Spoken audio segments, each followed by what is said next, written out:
তোর আমি এমন অবস্থা করব তুই চিন্তা করতে পারবি না। আজকে আমার একটা নতুন বান্ধবী হয়েছে, মাইয়াটা অনেক বড়। একই মানুষ কিন্তু দুই বান্ধবীর স্বামী। অনেক কি তবে কোনো বড় প্রতিশোধের নেশায় মেতেছে, নাকি এর পেছনে লুকিয়ে আছে অন্য কোনো রহস্য? জনপ্রিয় নাটক গরিব ঘরের রাজপুত্রের অষ্টম এবং নবম পর্বে ঘটে গেল অবিশ্বাস্য এক মোড়। বন্ধুরা, মিরাজ খান এবং অনন্যা ইসলামের অনবদ্য অভিনয় আর টান টান উত্তেজনা নিয়ে রিলিজ হয়েছে এই নাটকের নতুন পর্বগুলো। যারা এখনো দেখেননি বা দেখার কথা ভাবছেন, আজকের এই রিভিউ ভিডিওটি তাদের জন্য। গল্পের শুরুতেই আমরা দেখি অনিক এবং মেঘলার সম্পর্কের রসায়ন। অনিক এখন ব্যবসায়িক জীবনে বেশ সফল, কিন্তু তার এই সাফল্যই যেন তার জন্য কাল হয়ে দাঁড়িয়েছে। একদিকে ব্যবসায়িক শত্রুতা, অন্যদিকে মেঘলার সরলতা, সব মিলিয়ে নাটকের প্লটটি এখন তুঙ্গে। বিশেষ করে রাতুল যখন ৩ কোটি টাকার জমি কিনতে চায়, তখন অনেক সেই জমিটি বেশি দাম দিয়ে কিনে নেয়।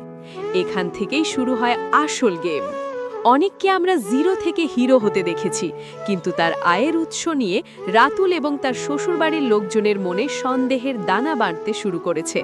তবে নাটকের সবচেয়ে সুন্দর দৃশ্য ছিল অসুস্থ বৃষ্টির পাশে মেঘলার দাঁড়িয়ে থাকা। দুই বান্ধবীর এই নিঃস্বার্থ বন্ধুত্ব সত্যিই প্রশংসনীয় ছিল। কিন্তু গল্পের মোড় ঘুরে যায় শেষ দৃশ্যে, যখন বৃষ্টি তার পরম কাঙ্ক্ষিত স্বামী হিসেবে অনেকের সাথে মেঘলাকে পরিচয় করিয়ে দেয়।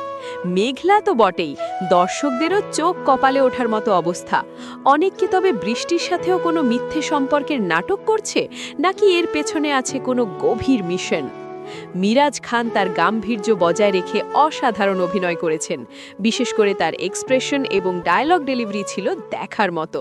অন্যদিকে অনন্যা ইসলাম এবং জামরুল রাজুও তাদের চরিত্রে সাবলীল ছিলেন। পরবর্তীতে আমরা হয়তো দেখব, যখন মেঘলা এই সত্যটি জানবে, সে মানসিকভাবে ভেঙে পড়বে। অন্যদিকে বৃষ্টি যেহেতু অনেককে অনেক কষ্টে খুঁজে পেয়েছে, সে হয়তো মেঘলাকেই নিজের শত্রু ভাবতে শুরু করবে। দুই বান্ধবীর এই তিক্ততা আর রাতুলের পাতা ষড়যন্ত্র অনেকের জন্য বড় বিপদ ডেকে আনতে পারে। সব মিলিয়ে গরিব ঘরের রাজপুত্র একটি পরিপূর্ণ ফ্যামিলি ও রিভেঞ্জ ড্রামা।